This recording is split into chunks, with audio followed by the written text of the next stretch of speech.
ഇന്ന് നാം ജീവിക്കുന്നത് ലോകത്തിലെ കാഴ്ചകൾ നമ്മെ സ്വാധീനിക്കുന്ന ഒരു കാലഘട്ടത്തിലാണ്. പുതിയ പ്രവണതകൾ ഓരോന്നും നമ്മെ അവരുടെ വഴിയിലേക്ക് നയിക്കുവാൻ പ്രേരിപ്പിക്കുകയും സ്വാധീനിക്കുകയും ചെയ്യുന്നു. പ്രത്യേകിച്ച് വിദ്യാർത്ഥികളും യുവജനങ്ങളും പലവിധ സ്വാധീനങ്ങൾക്കിടയിലൂടെയാണ് മുമ്പോട്ട് പോകുന്നത്. എന്നാൽ ഈ ലോകത്തിലെ എല്ലാറ്റിനും മീതെ ഒരു സ്വാധീനമുണ്ട്. എല്ലാ വഴികാട്ടികൾക്കും മീതെ ഒരു വഴികാട്ടിയുണ്ട്. യേശുക്രിസ്തു ആ സത്യം നമ്മെ പഠിപ്പിക്കുന്നു. ഞാൻ ലോകത്തിന്റെ വെളിച്ചമാകുന്നു. എന്നെ അനുഗമിക്കുന്നവൻ ഇരുളിൽ നടക്കാതെ ജീവന്റെ വെളിച്ചമുള്ളവർ ആയിരിക്കും. യേശു ദൈവ സാന്നിധ്യത്തിന്റെ വെളിച്ചമാണ്. Jesus is the light of God's presence. പഴയ നിയമകാലത്ത് ദൈവം തന്റെ ജനത്തെ മേഘസ്തംഭത്താലും അഗ്നിസ്തംഭത്താലും നയിച്ചു. അത് ദൈവ സാന്നിധ്യത്തിന്റെ അടയാളമായിരുന്നു. എന്നാൽ ജനങ്ങളുടെ അനുസരണക്കേട് മൂലം അവർ ദൈവത്തിൽ നിന്ന് അകന്നു.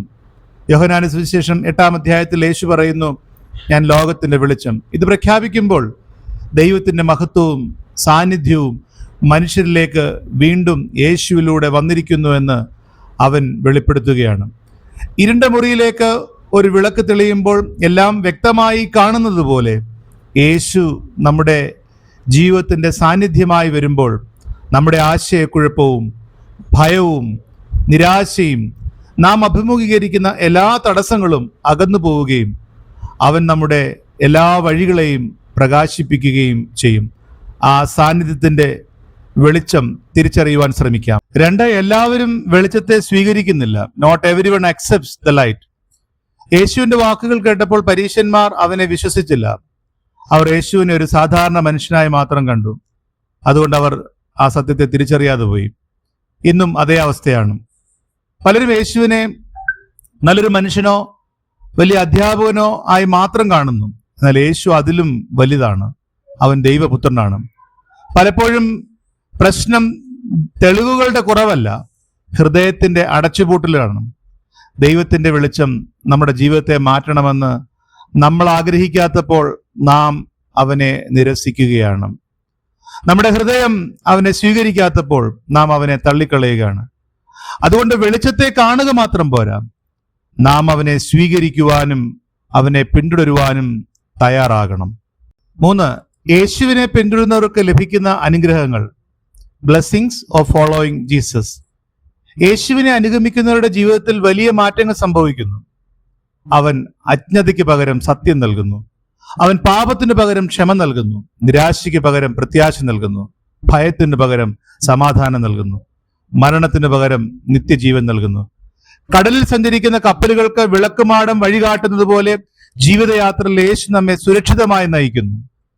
നമ്മുടെ കുടുംബ ജീവിതത്തിലും പഠനരംഗങ്ങളിലും ജോലിയിലും നമ്മുടെ എല്ലാ തീരുമാനങ്ങളിലും നാം എവിടെയൊക്കെ ആയിരിക്കുന്നു അവിടെയെല്ലാം അവന്റെ വെളിച്ചം നമ്മെ സഹായിക്കുകയും നന്മയുടെ അനുഭവങ്ങളിലേക്ക് നമ്മെ നയിക്കുകയും ചെയ്യും. അതുകൊണ്ട് അവനെ പിന്തുടരുന്നതിന് നമുക്ക് ആത്മാർത്ഥമായിട്ട് പരിശ്രമിക്കുകയും പ്രാർത്ഥിക്കുകയും ചെയ്യാം.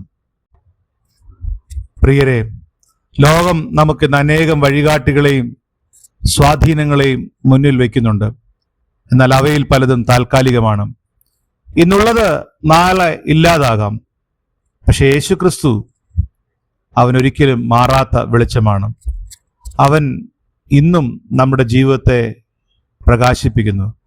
അവനെ ആരെല്ലാം അനുഗമിക്കുന്നോ അവർക്കാർക്കും ഇരുട്ടിൽ നടക്കേണ്ടി വരികയില്ല.